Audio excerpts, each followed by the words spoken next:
Shalom Bracha, que Hachem vous protège, vous donne la santé, la joie, la prospérité.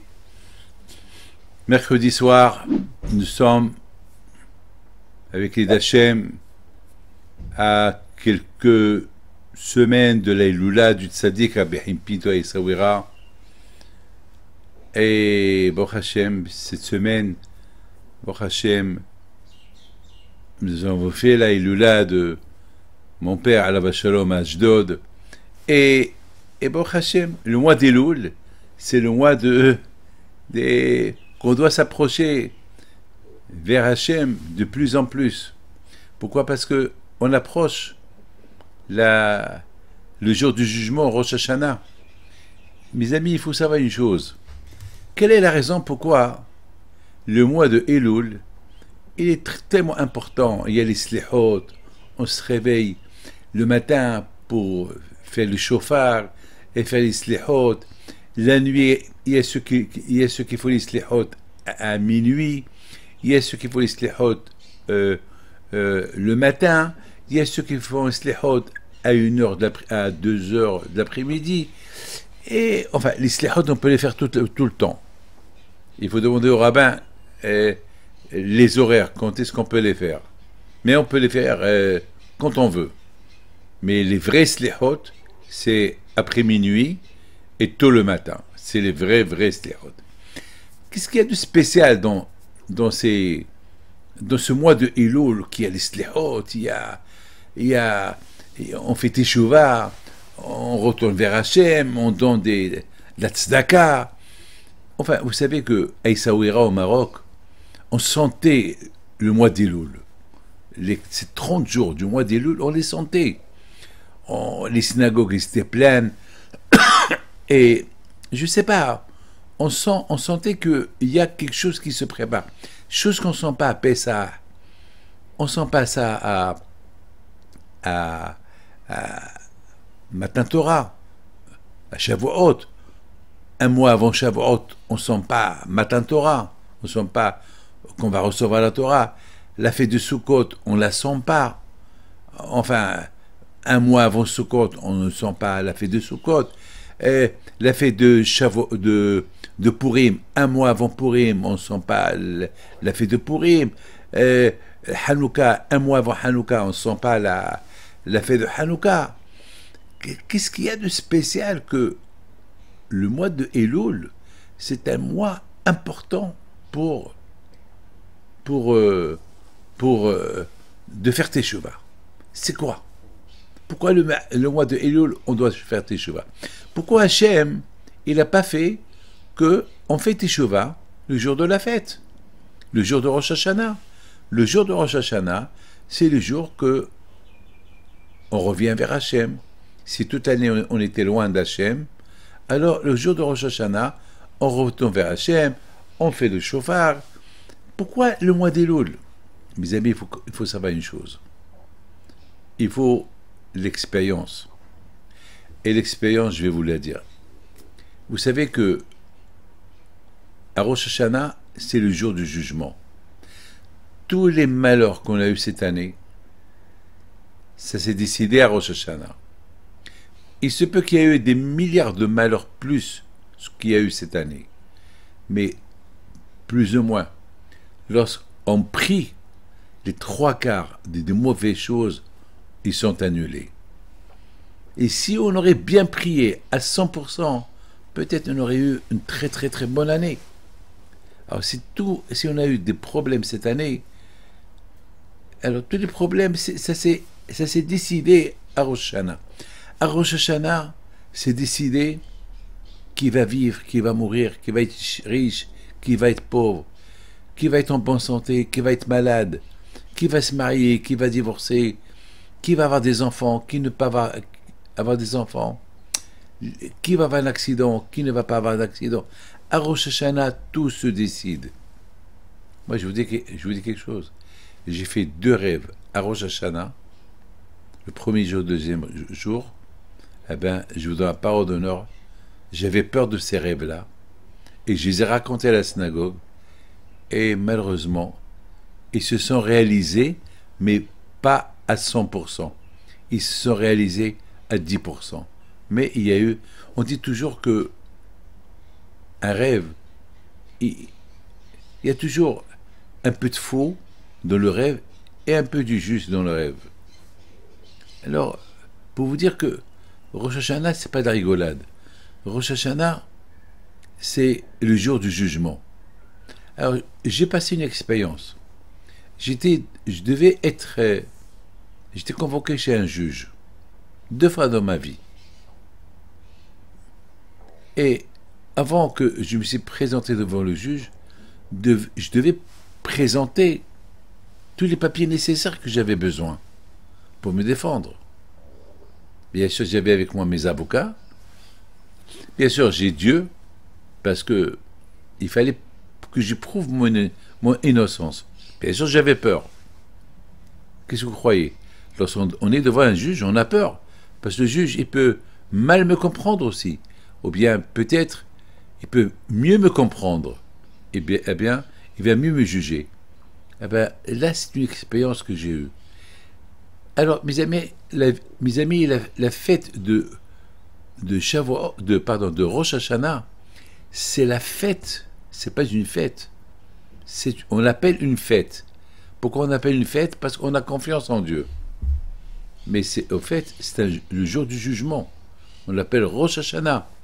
Le jour du jugement, on est jugé devant Akadosh Baruch Hu sur tout ce qu'on a fait pendant toute l'année. Donc, grâce à Dieu, le mois de Elul, c'est le mois de la préparation. On prépare tous les dossiers qu'on a pour se défendre. Parce qu'à Rosh Hashanah, eh bien, toutes les fautes qu'on a fait pendant toute l'année, on a créé des anges. Si on a fait des bonnes choses, on a créé des anges qui vont devenir nos avocats. Si malheureusement on a fait des fautes, alors on va créer aussi des anges qui vont être contre nous. Ils vont nous accuser. Alors, Baruch Hashem, le bon Dieu, nous a donné le mois de Elul. Le mois de Elul, on fait Teshuvah. On retourne vers Hashem. On retourne vers Akadosh Baruch Hu. Pour que les dossiers, et on prépare des bons dossiers, et tous les mauvaises choses qu'on a fait pendant toute l'année, ils sont pardonnés. Lorsqu'on arrive le jour de Rosh Hashanah devant le bon Dieu pour être jugé, ben, tous les mauvais dossiers, ils ont disparu. Et c'est la raison pourquoi le bon Dieu nous a donné un jour, un mois extraordinaire, un jour qu'on peut vérifier toute une vie. Je fais un bilan de toute l'année. Qu'est-ce que j'ai fait? Un bilan. Qu'est-ce que j'ai fait? Ah, j'ai pas payé ça. Ah, j'ai pas fait ça. Ah, j'ai mal fait ça. Ah, et puis voilà, sachant qu'il y a le jour du jugement, alors on ne va pas arriver jusqu'au dernier jour pour être jugé. Non, il ne faut pas attendre jusqu'à le dernier jour. Alors déjà, avant qu'on est devant le juge, alors voilà, on a tous les dossiers qui sont là, qui répondent à toutes les accusations. Et puis c'est bien. Le Zohar Kadosh dit qu'à Rosh Hashanah, tout le monde est debout devant Akadosh Baruch Hu. Le tzaddik, le rachat, le moyen, les juifs, les non-juifs, tout le monde est debout devant Hachem à Rosh Hashanah. Comme ça le Zohar dit. C'est le jour du jugement. Et je voudrais vous dire quelque chose d'autre. Même ceux qui sont Rechaim, ça veut dire les mauvais, ceux qui font des fautes, ceux qui font beaucoup de fautes contre le bon Dieu, eux aussi, ils vont être debout devant Hachem. Et le bon Dieu va les juger comme qu'il va juger les tzadikim. Tout le monde est jugé. Il n'y a pas d'exception. Du grand au petit, ils sont jugés. Et même les morts, ils sont jugés. Alors pourquoi les morts, ils vont être jugés? Mais les morts, ils sont déjà morts. S'ils sont morts, ils ont déjà été jugés. On les juge par rapport à ce qu'ils ont fait dans leur vie. Si par exemple, dans leur vie, ils ont critiqué des gens, et ces gens-là, ils sont morts, et ça continue, les critiques qu'ils ont critiquées, ça peut leur porter de préjudice. C'est qu'on a une personne, il a critiqué un autre, c'est cette personne qui l'a critiqué, il est mort. Et on continue a utilisé son nom, des critiques qu'il a fait sur tel et tel. Eh ben, je voudrais bien ne pas être à sa place. Et pourtant, il est mort. Oui, il est mort, mais il a laissé des dégâts. Il a laissé des fuites. Il a laissé des dégâts. Et ces dégâts qu'il a laissés, alors même qu'il est mort, eh ben, tant que ces dégâts qu'il a laissés, ils ne sont pas corrigés, si ses enfants n'ont pas corrigé, c'est un problème. Imaginez-vous quelqu'un qui est mort et qui a laissé des dettes. Il n'a pas payé ses dettes. C'est un problème. C'est un grand problème. Alors on dit que les enfants, ils paient les dettes de leur père. Mais si les enfants, ils ne veulent pas payer les dettes de leur père, ils ne veulent pas, ils disent, papa, il a fait des dettes, c'est son problème, nous, on ne paye pas ses dettes. Ben, c'est un problème. Le pauvre monsieur qui est mort sans payer ses dettes, donc il est jugé tout le temps qu'il n'a pas payé ses dettes, chaque année, il est jugé, chaque année. Et pourtant, il est mort, et il est jugé par rapport à ses dettes qu'il n'a pas payées. Mes amis, le bon Dieu nous a donné le mois de Elul, le mois qu'on se prépare. On se prépare pour le jugement. On se prépare pour le jugement. Si Dieu veut comme ça, le jour du jugement qui est Rosh Hashanah, Baruch Hashem, on est bien. On est super bien. Vous savez, j'ai lu il y a un grand tzaddik, je vais vous dire son nom, parce que vraiment j'ai beaucoup aimé ce qu'il a dit, ce tzaddik-là. Il a dit quelque chose de magnifique. Il dit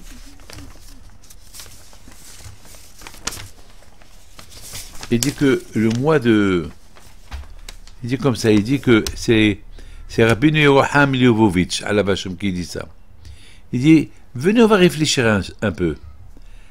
Les portes de la miséricorde, les portes de la Teshuvah, ils sont ouverts dans le ciel. Ce mois de Elul, ils sont ouverts. Dommage, pourquoi on ne profite pas que ces portes dans le ciel, ils sont ouverts? Pourquoi on ne profite pas pour faire une meilleure Teshuvah? Aïe, aïe, aïe. Pourquoi on ne fait pas un peu plus d'efforts? Ils sont là, les portes, ils sont ouvertes. Vous savez à quoi ça, je compare ça? Je compare que si par exemple le roi, il ouvre les banques et il fait une annonce, celui qui veut de l'argent, il rentre à la banque, il prend ce qu'il veut. Et personne ne rentre. Mais personne ne rentre. Il n'y a que un ou deux passagers qui passent et ils rentrent prendre ce qu'ils veulent. Mais attends, chacun il a la possibilité de devenir milliardaire. Pourquoi il ne rentre pas? Mes amis, on a la possibilité maintenant que les portes de la miséricorde, les portes de la Teshuvah, les portes du bonheur, les portes du pardon, ils sont ouverts pendant le mois de Elul. Pourquoi on n'en profite pas? Comme ça, si Dieu veut, on arrive le mois à Rosh Hashanah, et ça y est, tout est effacé, toutes les fautes qu'on a fait, ils sont effacés. Je voudrais vous raconter une belle histoire que j'ai écoutée aujourd'hui. Il y a un rabbin, il sert à Anana. Ce rabbin, ça s'est passé le jour de la Hilula de mon père, avant-hier. Il avait son ordinateur où il a tous ses cours de Torah. Des centaines et des centaines de cours de Torah dans son ordinateur. Et il y a eu une panne de son ordinateur. Il n'arrive pas à l'ouvrir. Il n'arrive pas à mettre le code à l'ouvrir. Il a pris chez les meilleurs techniciens, des informaticiens pour débloquer. Ils n'arrivaient pas. Alors, il y a quelqu'un qui lui dit, hé, Rav, aujourd'hui c'est la Hilula de Rabbi Moshe Aaron Pinto. Viens, allume une veilleuse à sa mémoire, tu vas voir, il y aura des miracles. Lui a dit, mais quel rapport allumer une veilleuse d'un tzaddik et le problème de l'ordinateur? Pourquoi Rabbi Pinto va me réparer l'ordinateur? Rabbi Moshe Aaron Pinto, il va me réparer l'ordinateur? Il a dit, oui, il peut te le réparer. Passez son jour aujourd'hui. Il peut te le réparer. Qu'est-ce que tu perds? Il le regarde. Il dit, d'accord, allez, j'ai jamais essayé. Allez, venons. Il va, il lui apporte une bougie. Il l'allume. Bisrot Rabbi Moshe Aaron Pinto, que mon ordinateur, il s'allume. Parce que, dommage, c'est Parce qu'ils ont dit c'est fini, il faut le jeter. Vous savez, lui, il a les anciens ordinateurs, pas les ordinateurs nouveaux qu'il y a aujourd'hui. C'est les anciens de 1900, vous savez. Bon, il allume la veilleuse Bemosharon Pinto. Alors, il clique le code. Après une semaine qu'il est cassé, il ne marche pas. Il a pris, et tout le monde a essayé de le réparer, ils n'ont pas réussi à le réparer. Il allume la veilleuse du tzaddik, il clique, et ça s'allume. Il a poussé un cri. Il a dit, c'est quoi? Il a poussé, il y a à comprendre. Mes amis, le mois de Elul, Hachem, il est à côté. Peut-être toute l'année, on était un peu loin. Le mois de Elul, on est à côté. Vous savez, le mois de Elul, c'est pas uniquement un mois pour faire teshuva, pour demander le pardon à Dieu pour toutes les fautes qu'on a fait. Le mois d'Elul, c'est pas pour le passé, le présent, l'avenir. Le mois d'Elul uniquement, c'est pour redémarrer. Encore beaucoup de fois, on stagne. On est bien, on a une barbe, on fait la prière, mais on stagne. Ça veut dire que ça peut devenir comme une habitude. La vie juive comme une habitude. Ouais, je suis habitué, je ne mange pas du non cachère, je bois que ce qui est cachère, je fais ma prière, je mets mes téphilines, ouais, je vais 3 fois à la synagogue, je fais Shabbat, je respecte Nida, très bien. Mais, ça peut être par habitude. Ça peut être par habitude. C'est comme par exemple, tu ouvres le robinet et ça coule. Ça coule tout le temps, ça coule. Ça coule. Mais vous savez que dans le robinet, parfois tu peux ouvrir doucement, ça coule doucement, tu l'ouvres un peu plus fort, ça coule plus fort, et parfois encore tu le tournes encore plus, et là ça coule. Alors, le mois d'Elul, on tourne un peu le robinet. C'est-à-dire, on redémarre, on stagne. On ne va pas stagner. Et c'est ça le mot. Teshuva, le mot Teshuva, c'est tashuv. C'est quoi tashuv? Tu retournes. Tu retournes un peu. Tu retournes à ce que tu étais avant. C'est quoi? Alors, Teshuva, c'est pénitence. Et le mot Teshuva aussi, si le verbe tashuv. Tashuv, c'est tu fais un pas. Tashuv, ça veut dire tu retournes, un retour. Ah, c'est quoi un retour? Ah ben, un retour qu'il est un retour du démarrage.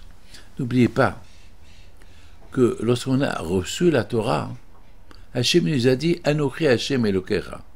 Il nous a dit Hachem, c'est moi Hachem ton Dieu. Et nous tous on était devant Hachem. Lorsqu'il nous a donné la Torah, Hachem il s'est adressé à chacun de nous. Il n'a pas dit moi Hachem, moi Dieu, votre Dieu. Il a dit moi Hachem ton Dieu. C'est-à-dire que Hachem il a parlé en individuel à chacun de nous. C'est moi Hachem ton Dieu. Et chacun, il a senti comme si le bon Dieu lui parle, et qu'il lui donne sa Torah, et qu'il lui donne des mitzvot, et qu'il lui donne des ordres. Mes amis, ça, le mois d'Elul, il y a une demande. Chacun, il fait un retour, le point de départ. Ça veut dire, on retourne, on passe beaucoup de fois. Pendant l'année, on s'en lasse un peu. Après un an, allez, ça y est, c'est comme par exemple, vous allez par exemple à un mariage, ben, vous savez, vous rentrez, vous allez vous asseoir, vous allez vous attabler, et au départ, les tables sont propres, et tout est bien, et après, ça y est, après on s'habitue à la table, ça y est, après, presque, on oublie qu'on est dans un mariage. Après, ça y est, les gens, au départ, on était 100%, la tête était dans le mariage, après, ça y est, la tête, elle va ailleurs. C'est ça, malheureusement, c'est comme ça. Toute l'année, au départ, on est avec le bon Dieu, après on s'en lasse un peu. Maintenant, le mois d'Elul, si je retourne vers Hachem à 100%. Mes amis, il faut savoir que Elul, c'est les initiales de Ani Lidodi Vedodi Li. Je suis pour Hachem et Hachem, il est pour moi. Je suis pour Hachem, Ani Lidodi. Je suis pour Hachem et Hachem, il est pour moi. Le mois d'Elul, mes amis, j'essaie par tous les moyens de vous faire comprendre l'importance du mois d'Elul. Je me rappelle à Essaouira. À Essaouira, on sentait le mois d'Elul. Ici, je sais pas, en France, en Amérique, là on peut se trouver, on ne sent pas ce qu'on sentait avant. Quelle est la raison? Pourquoi on n'a pas ce sentiment, la crainte du mois d'Elul comme qu'on avait avant, à l'époque? La réponse, elle est simple. C'est le matériel. À Essaouira, au Maroc, on sentait le mois d'Elul. Pourquoi? Parce que c'était une atmosphère qu'elle était très spirituelle. On parlait que de Rosh Hashanah. On parlait que du grand pardon. Et toutes nos conversations, c'était avec la préparation du jugement. Aujourd'hui, malheureusement, les temps ont changé. On est plus matérialiste. On vient d'arriver des vacances. À l'époque, il n'y avait pas de vacances. On vient d'arriver des vacances. On pense aussi aux vacances. Les gens, ils vont même passer les vacances à Rosh Hashanah ailleurs. Ils vont même passer au Kippour dans les hôtels ailleurs. Alors, Sukkot ailleurs, et Pesach ailleurs. Tout le temps, c'est des vacances. Les fêtes dans les vacances. Les fêtes dans les vacances. Et donc, il n'y a pas ce sentiment. D'ailleurs, mes amis, je voudrais vous dire quelque chose. Dans mon bureau, j'ai que des photos de tzadikim. Pourquoi j'ai plein? Là où j'ai un bureau, j'ai des photos de tzadikim. Pourquoi? Quelle est la raison? Eh bien, la raison, elle est simple. C'est parce que, à travers les tzadikim, je m'attache à Dieu davantage. Alors là, j'ai ajouté aussi, dans mon bureau, la photo du roi du Maroc. Quelle est la raison? Beaucoup de fois, il y a des gens qui viennent, ils voient la photo du roi du Maroc dans mon bureau, avec les photos de tzadikim, ils me posent la question. Pourquoi j'ai la photo du... Je dis, eh bien, avec un roi, il y a un protocole. Il y a un protocole.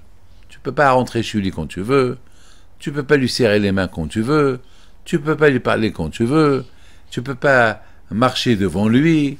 Il y a un protocole. Il y a un protocole, comment lui parler, comment se conduire. Vous savez, lorsque j'ai rencontré le roi du Maroc, on m'avait averti, voilà comment il faut parler, voilà comment il faut se comporter avec Sa Majesté le roi. Il ne faut pas le tutoyer, il ne faut pas lui donner tes mains avant que c'est lui qui te donne ses mains, il ne faut pas lui parler avant que lui te parle, il ne faut pas aller devant lui. Vous savez, on m'a préparé tout ça. Et dans ma tête, je me suis dit, tu vois David, s'il y a un protocole avec un roi que son père c'était un roi, sa mère c'était une reine, que Dieu repose leur âme en paix, et que il a une descendance royale. S'il y a un protocole avec un roi, alors, et le roi des rois, le bon Dieu, que lui c'est le Dieu des dieux, on dit Elohé Elohim, le Dieu des dieux, il n'y a pas un Dieu que lui. Et s'il y a des gens qui croient qu'il y a d'autres dieux, alors le bon Dieu, c'est lui le Dieu des dieux, il n'y a que lui, En Ad Milbado, il n'y a que lui. Et avec Hachem, comment? Avec un roi qui vit dans ce monde-là, il y a un protocole, il y a un respect. Alors il y a Hachem, le roi des rois Hachem. Alors, j'ai décidé d'avoir sa photo. Il y a une photo que je suis avec lui et que je le regarde et que j'étais en train de lui expliquer c'est quoi le Talmud. Et pour que je me rappelle du protocole royal, le protocole, comment il faut se comporter avec le bon Dieu. Malheureusement, à Rosh Hashanah, on couronne le bon Dieu. On dit Adonai Melech, Adonai Malach, Adonai Mloch L'Abayt. On couronne Hachem. On dit Hachem, tu es le roi. Tu étais roi. Et tu es roi et tu seras roi toujours. Alors, ma question elle est pourquoi toute l'année le bon Dieu n'est pas roi? Il n'y a que à Rosh Hashanah que le bon Dieu est roi. La réponse elle est simple. C'est parce qu'on s'habitue. On s'habitue. Imaginez-vous si j'étais copain du roi et que tout le temps j'ai même les clés du palais et je rentre comme je veux et je vais m'habituer avec lui. Et c'est la raison pourquoi le roi il n'a pas le droit de s'habituer avec quelqu'un pour qu'il y ait le respect. Parce que s'il n'y a pas de respect, alors c'est un roi, il y a un respect.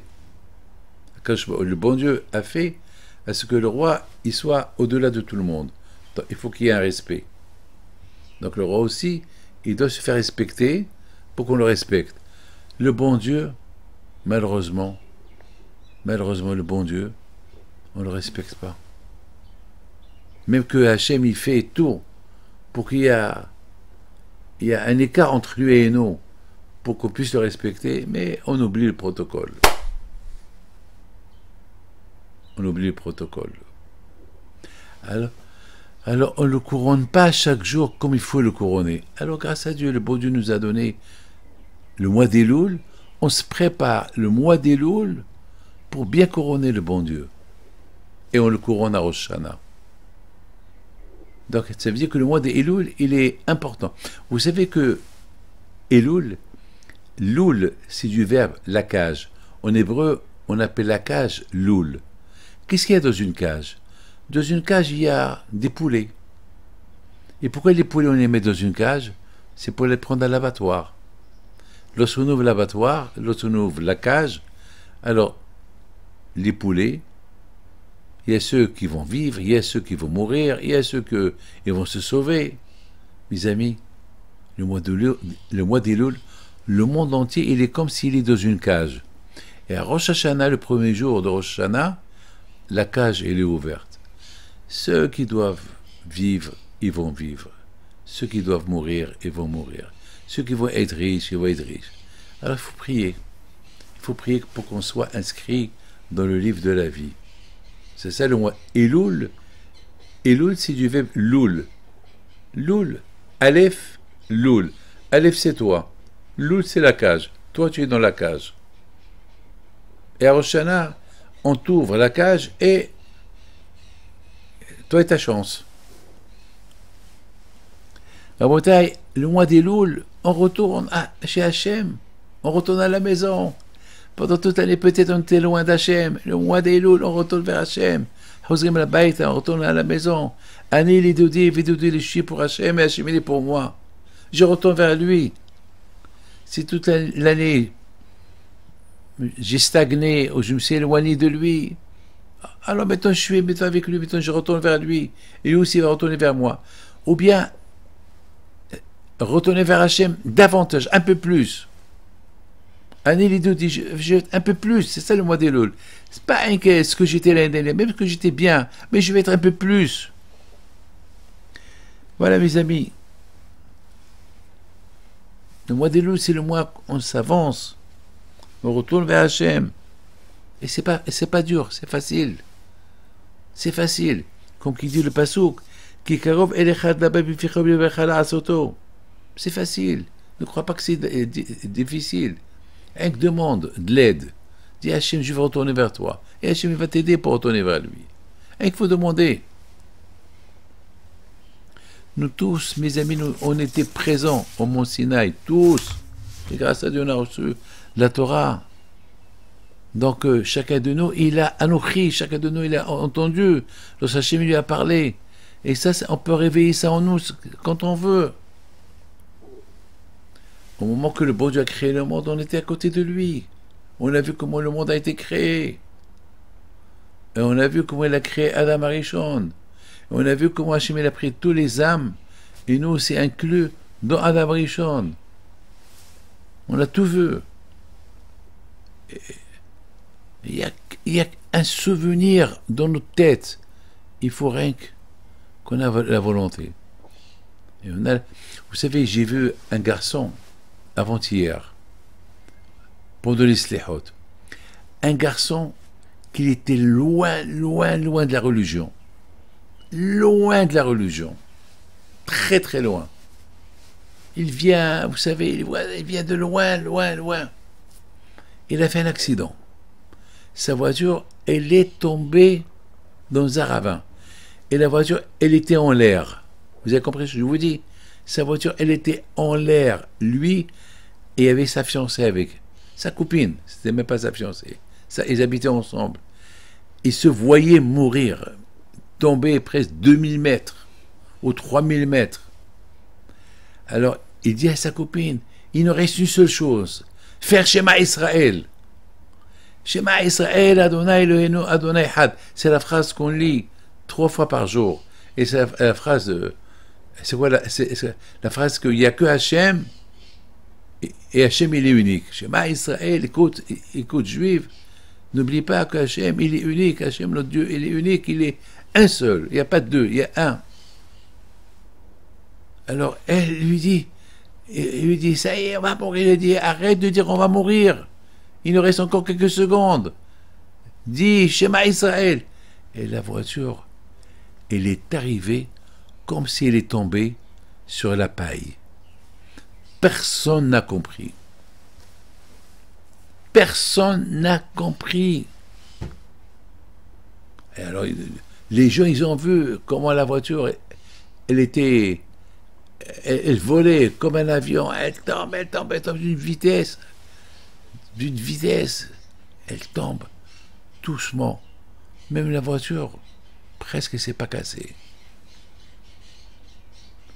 À cette époque, il y a eu des gens qui ont commencé à les embrasser de loin. Ils ont fait une teshuva extraordinaire. Ils ont vu la main d'Hachem. Et ça, c'est le mois d'Elul. Et cette histoire que je vous raconte, ça s'est passé l'année dernière à, je crois, le mois d'Elul. L'année dernière, le mois d'Elul. Oui, mes amis.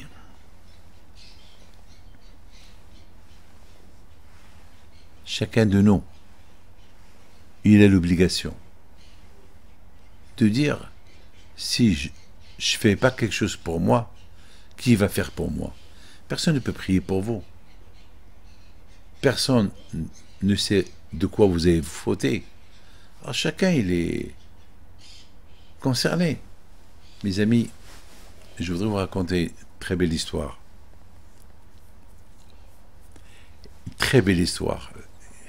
Il y a un monsieur qui habite à New York, que pour agrandir son business, il a emprunté de l'argent sur la maison où il habite. Et la maison où il habite, elle appartient à sa belle-mère. Il a pris un mortgage. Il a emprunté $1 million sur sa maison. Il a perdu le $1 million. Alors maintenant, la banque, elle lui dit, bon, si tu ne payes pas, on met la maison en vente, aux enchères. Il avait de la peine. Il venait chez moi. Il pleurait. Il partait à Essaouira, chez Rabbi Haïm Pinto 2 fois. Et les intérêts du prêt, ils ont commencé à monter. D'$1 million, maintenant, il doit à la banque presque $1,5 million. La maison, ils vont la vendre combien? Aux enchères. La banque, ils s'en fout. Ils vont la vendre à $500 000. Mais avec le fait que sa belle-mère, la pauvre, elle est vieille, c'est son argent.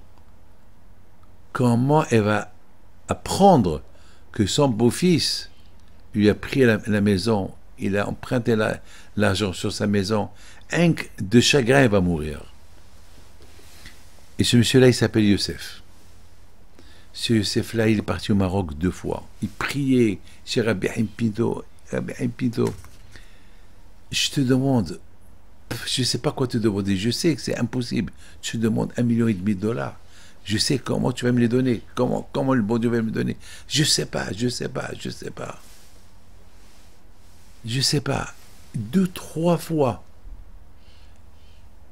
La banque, elle a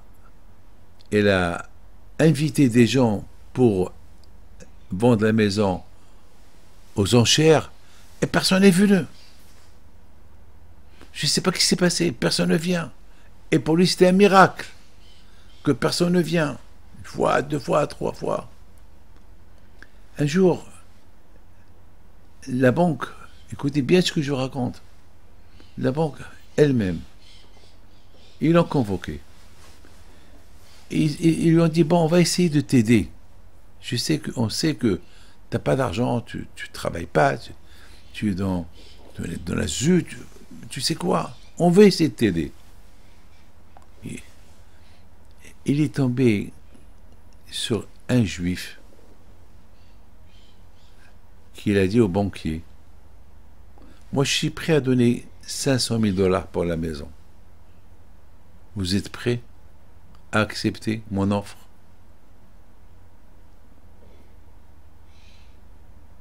La banque, elle a dit, on est prêt. Alors lui, il a acheté la maison. Il n'a même pas fait des papiers avec lui. Il lui a dit, Youssef, voilà, tu me dois 500 000 dollars. Le jour que tu as, tu me les donnes. C'est pas Hachem, la prière. Lui-même, il lui dit, mais pourquoi tu fais ça pour moi? Il dit, parce que j'ai vu que tu pries au bon Dieu. J'ai vu ton livre plein de larmes. Je prie avec toi. Ça fait 1 an que je te vois. Que tu pleures, comment tu pleures. Et je vois ton livre. Il a grossi. Il est devenu épais avec tes larmes. C'est que le bon Dieu a accepté tes prières. Et la preuve que la banque, personne n'a acheté ta maison, alors qu'elle vaut de l'argent. Et la banque, elle a accepté. Elle a pardonné 1 million de dollars. Et on s'est arrangé que pour 500 000 dollars, ça veut dire que tu es proche de Dieu. Et puisque tu es proche de Dieu, ça veut dire que Dieu a accepté ta prière. Il m'a mis dans ma tête, c'est moi qui l'achète. Puis c'est moi qui l'ai acheté. Alors voilà, lorsque tu auras ton argent, tu me les donnes. Lorsque tu as les 500 000 dollars, tu me les donnes. Il y a quelques mois, je l'ai rencontré, ce Youssef-là. Vous savez ce qu'il m'a dit?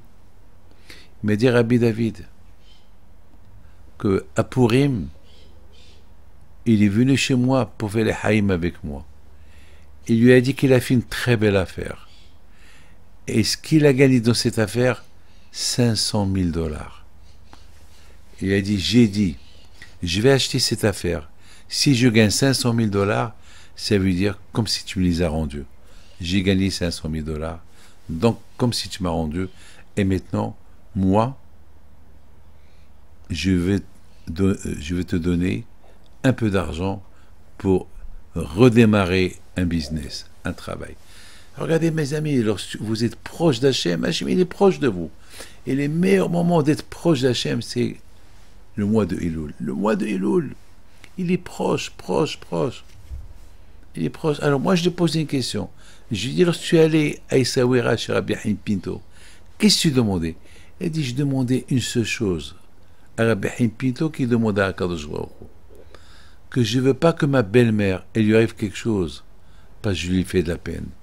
J'ai dit, j'ai préféré, comme ça il m'a dit, j'ai préféré qu'il m'arrive quelque chose, n'importe quoi, mais je ne veux pas la pauvre ma belle-mère elle m'a fait confiance, elle m'a donné son argent et moi j'ai pris sa maison et maintenant, grâce à Dieu, j'ai la maison et maintenant voilà, j'ai le business, je commence à travailler et grâce à Dieu, c'est Hachem.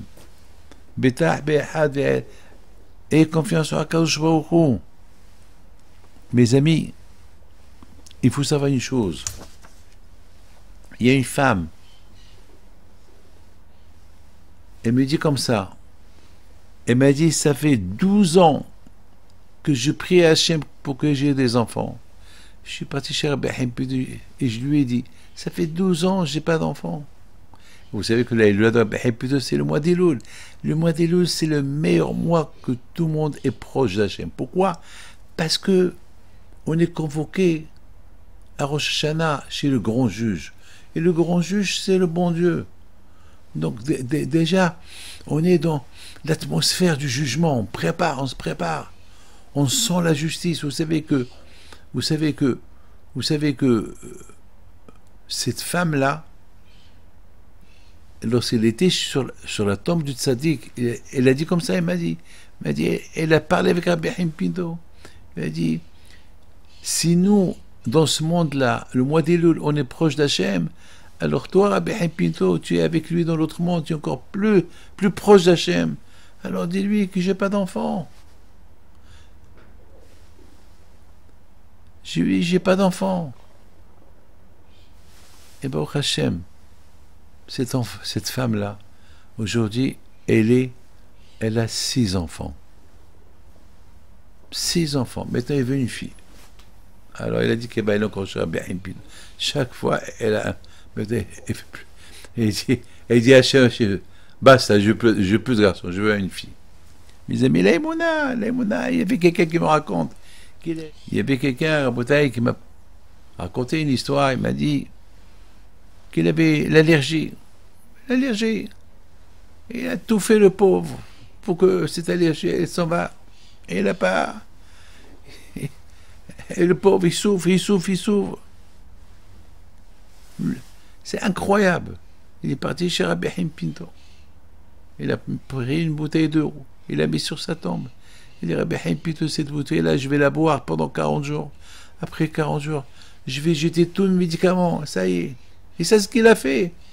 Alors, grâce à Dieu, j'ai plus d'allergie. Après 40 jours, c'est l'Aïmouna. Le mois d'Elul, on se sent tous proches d'Hachem.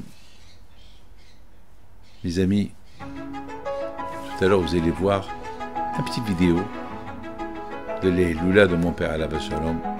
Que son zéro soit avec vous, que Hachem vous protège, vous donne la santé, la joie, la prospérité. Amen.